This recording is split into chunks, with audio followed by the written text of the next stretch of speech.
Aloha, Bentinho. How can we best access and heal the wounded inner child? It seems that it will boycott any lasting change if left behind, throwing us back to square one over and over again. Thank you, Sabina. Thanks. Good question. Let me read it again. How can we best access and heal the wounded inner child? It seems that it will boycott any lasting change if left behind, throwing us back to square one over and over again. In a way, this is true. I agree. And it is important to heal the inner child. And it's also important to not become too attached to healing the inner child, because then you start following courses and classes and workshops that are really fucking fluffy and that are all about healing your inner child. So also realize that you can make some jumps and leave it behind every once in a while, and that's okay too. Sometimes you can give yourself a kick in the butt. You don't always have to be gentle. Sometimes the gentlest thing to do is to get over yourself. However, that being said, yes, I do agree that it cannot be left behind, and it cannot just be tortured to death. It cannot just be suppressed. It needs to be acknowledged. Agreed. So acknowledgement is the main aspect of healing. It's the first step of any kind of healing. So let's see if I have a good example. Well, okay, so many people have some kind of a victim story going on inside their consciousness. This is the wounded child that wasn't listened to by mommy or daddy, or it was rejected by mommy or daddy, or it was kicked in the butt by mommy or daddy, or even smacked in the face by mommy or daddy, or even sexually abused by mommy or daddy. And when these experiences happen, especially at an early age, we don't have the mechanisms to cope with it. So in a sense, we're storing this trauma for later on to be dealt with. This is natural as far as these things are natural. This is natural. This is the way it is. So we don't at those levels of our brain development, we don't have the tools, we don't have the consciousness to, in a way, handle those traumatic experiences and channel them and integrate them and heal them and acknowledge them appropriately. So usually what happens is that a few years after they've happened, we start to suppress them. We start to even forget about these things to an extent. And then years later, they start to resurface and they start to cause us more problems than they seemingly did in our teenage years, perhaps. This is just general speaking. This doesn't apply to everyone in that way. But this is just one example of how this trauma can develop itself. So first, it's really intense. We don't have any way to cope with it. Then over the course of several years, we start to just sort of almost forget about it. And sometimes people literally forget about their sexual abuse or otherwise. And they literally, at the age of 35, they remembered, oh my God, I've been abused by this person or that person when I was at this age. And they actually did not remember for 20 years. So this is because we can't cope with it, and it doesn't serve us for it to be present to us until we reach a vibrational level of consciousness where we gain the tools to integrate and learn from these experiences. And then these things at the right timing will start to resurface to us. Or even if we did remember them, but vaguely, they start to become more in our face again. We start to feel limited by them in our endeavors. We start to feel hurt by them again. So at these times, the wounded inner child, and also the wounded inner child can be as simple as, daddy didn't listen to my plan to save the world. Okay, it doesn't always have to be sexual abuse. We all have different ways of being sensitive and different lessons. So if our parents are simply just harsh with us or don't really see us for who we are, that can also be very painful for the inner child. So don't judge the inner child based on like, well, other people are sexually abused and I haven't been, so I should get over myself. Yes, you should. But the way to do that is acknowledgement. It's self-love, right? It's always self-love. It starts with self-love and it ends with self-love. And in the end, self-love is love for all that is, because the self is all that there is. So self-love can take you all the way from start to completion, to infinity. It's the gate. Love is the gate. So how do we best access or heal the wounded inner child? Acknowledgement, first of all.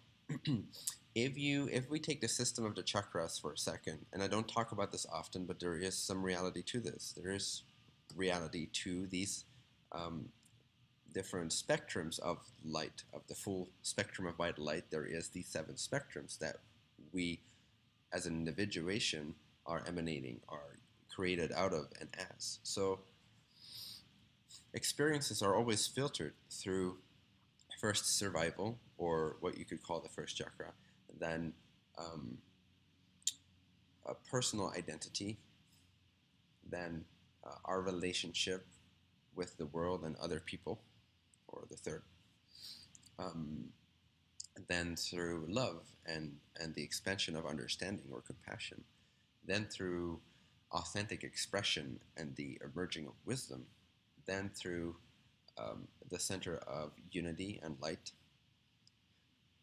and then ultimately through universal oneness, or seeing the cosmic unity of it all. So basically every experience that you encounter, like let's say that someone, this is why people can get scared when you walk around a corner and you're like, "Huh!" And you're like, oh fuck. Even if they're really conscious, um, they might still have that initial reaction, because it goes so fast that there's no time really for it to go through the other chakras yet. So what happens is that the first thing that comes up is survival. So adrenaline kicks in, right? So when someone scares you, this is exactly what happens. You're filtering the experience through the first chakra, and that is so intense that it's so obvious that someone scared you. Now, but this happens all the time. If someone says, I don't really like this cocktail you made for me, something stupid like that, it goes through survival first, then it goes through personal identity, then it goes through who you are in relationship to the other people. And then if all that is acknowledged and accepted, and you feel love for self throughout all these stages of the experience being filtered, then it has a chance to enter into the heart stage, which is the green ray, or that of unconditional love. Now this is where the transformation and the healing of separative experiences happens. This is where you start to hook back into your greater self. This is the platform. This is the bridge between the lower self and the higher self. This is the meeting point. So let's say someone says, I don't like this cocktail you made me. The first experience might be like, oh, am I safe? You might not even register this thought, but this happens all the time. Am I safe? Is this okay? Okay, this is okay. I'm safe. Nothing is happening. So you've acknowledged it. You've acknowledged the safety issues, and you've healed it through acceptance, through okayness, basically. Ah, yes, it's okay. All right, good. Then it moves on. And this goes quicker than I'm saying it now, usually, in most cases. Unless it's stuck at a certain level, then it will never get to the next stage fully, because the energy is too distorted to even rise up further. But assuming that, okay, yes, someone didn't like my cocktail that I made for them with great love, but I'm still safe. However, what does this mean about me as a person? What does this mean about my worthiness, or maybe my masculinity, my sexuality? I, dude, made this loving cocktail for this girl that I'm courting, and she doesn't like this. What does that have to say about me as a personal, as a male, as a sexuality, as an individual, as a being? I might start feeling really insecure. I might start feeling guilty, or I might start feeling inadequate. Okay, this is usually the second stage. And through that inadequacy, I might suppress my sexuality, or I might suppress my passion in some way. I might get blocked there a little bit. Assuming that I am accepting of that, and I realize that, hey, this is their perception, it has nothing to do with me. I can choose to define this in whatever way I see fit. And what do I prefer? I prefer to still feel really confident. I prefer to continue my confidence and not care about the circumstances. Now, this has to be genuine. It cannot be a suppression. You have to really be able to take that energy and transform it into confidence. And by seeing that it's all good, it's all okay. So again, the okayness comes in. Now, if the experience is filtered through the first one and survival is okayed, okay, then it goes to the second one, personal identity, value, self-worth, etc. It's okay. The threat was an illusion. I see through the illusion. It's okay. So now you've okayed the second stage. Now we'll move on to the third stage. Well, who am I in relationship to other people? What will they think of me? How do I need to fix myself? How can I be a better person? Let's see what else. It's basically a more sophisticated sense of the second stage, but it comes with a lot of other people involved. Like, who am I in society's eyes? How have I accomplished this? It's basically the center of what we would perceive as ego, as the pinnacle of like a self standing up for itself and trying to fix everything and trying to show up in a certain way and trying to distort other people's thoughts of them so they feel better. If it's imbalanced, okay, if it's negatively balanced, so to speak. So, or not balance, basically. But saying that, it comes through that rush of like, oh, what will other people think of me? What do I need to do right now? I feel insecure in relationship to other people. If that is okayed as well, if that is accepted as well, now one finds ease and acceptance with that experience. So basically, the first three chakras are all about okayness, okay? And this is why these teachings are so popular. These sort of self-pitying teachings, at times, it can turn into that, of self-acceptance and mindfulness and, oh, you got to accept yourself. Don't like try to create good stuff for yourself. Don't try to envision an amazing planet. Just like accept what is. Those boring fucking teachings, they are really important. They are really important. I know I'm speaking in paradoxes, but that's because both are true. Okay, they are really boring at some point, but they do have a crucial foundation that needs to be honored. But they should not be idolized as the highest teachings, because they're not. They're the foundation. And in a way, the foundation is the most important. So in that way, they are the highest teachings. But you also need to have the vision big enough to move beyond that at some point. And okay, these experiences, everyday life experiences that get filtered through the lower mind experiences of these lower three chakras, or centers of consciousness, or rays of energy, balance these out. Come to self-acceptance, come to self-love, including the childhood trauma when that gets triggered.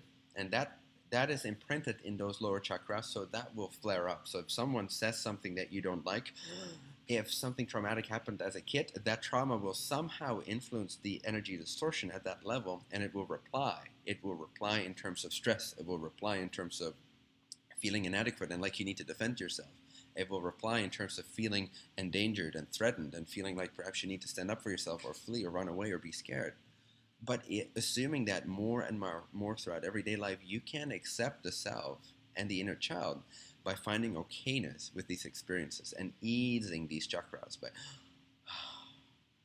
over and over again, relaxing for 2 to 5 seconds and seeing the inherent, innate perfection of light. Everything is light. Everything is love. Trauma is love. Trauma is light. Perpetrators are love. Perpetrators are light. It's all okay. You're safe. You're universally, fundamentally, eternally safe. If you can bring this safety, this feeling, this perspective of safety to those experiences when they get filtered in their initial stages of survival, personal identity, and relationship to others or society, then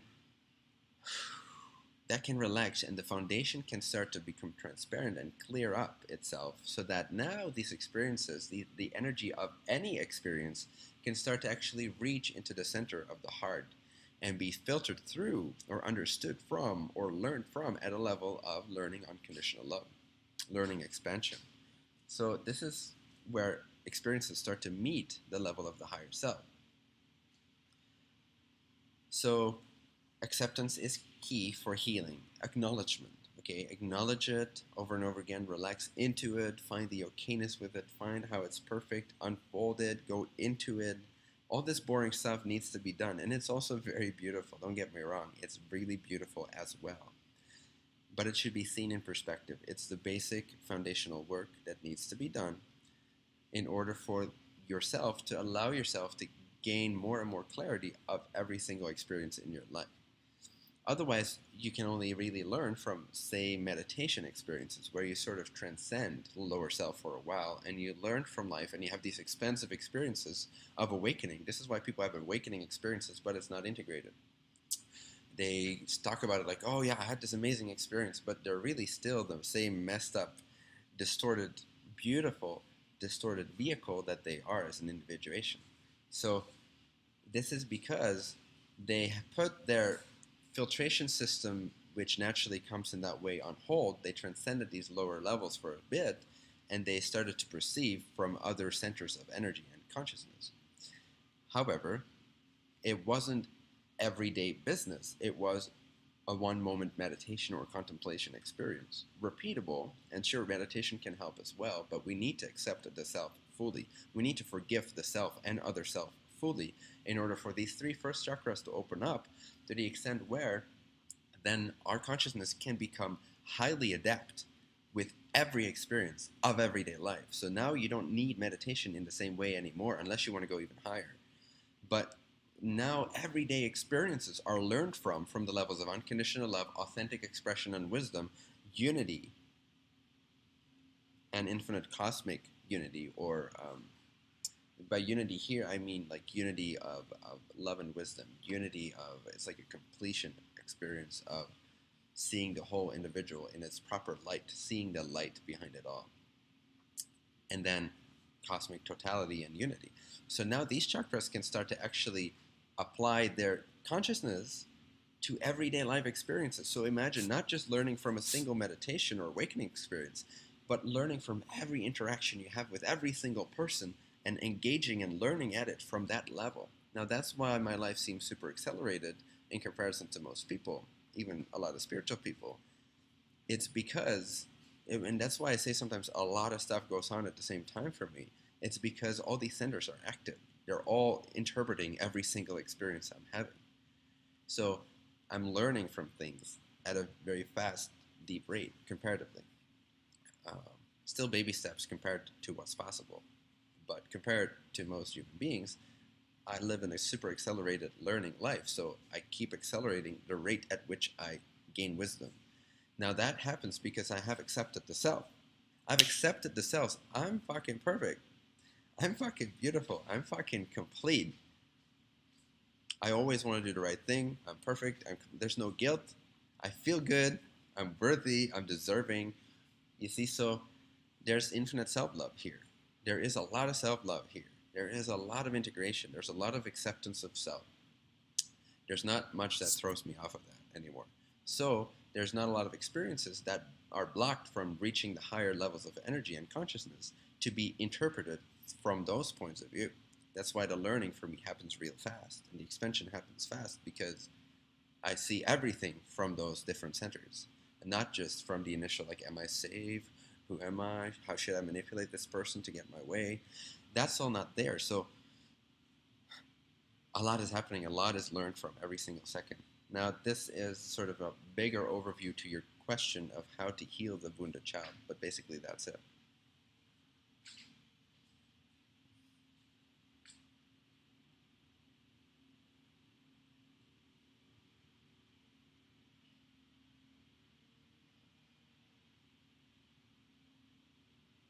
So guys, I actually feel like this is a good point to end on. I don't want to dilute it with other things at this point. Take this in. This was a pretty complete overview. Learn from what I just shared. Watch this video again in the library, the Academy library, and see how this operates for you on a daily basis. Because really where the rubber meets the road is your everyday experiences. Okay, and this sounds cheesy, I know, but this is where we have to apply what we know. Everyday experiences, our interactions with people. How can we open up more? How can we get past those initial centers of self-protection? How can we enter at least the level of unconditional love, if not authentic expression and confidence, merged with wisdom and the unity of light and love? Or, wisdom and love, light and love. How can we start opening up all that and seeing the perfect nature of things, finding total acceptance of self in relationship to others as well, and then moving beyond that and no longer limiting ourselves and inhibiting ourselves and distorting ourselves, so that we can start to see from unconditional love and we can start to express ourselves fully with no fear and become more fearless.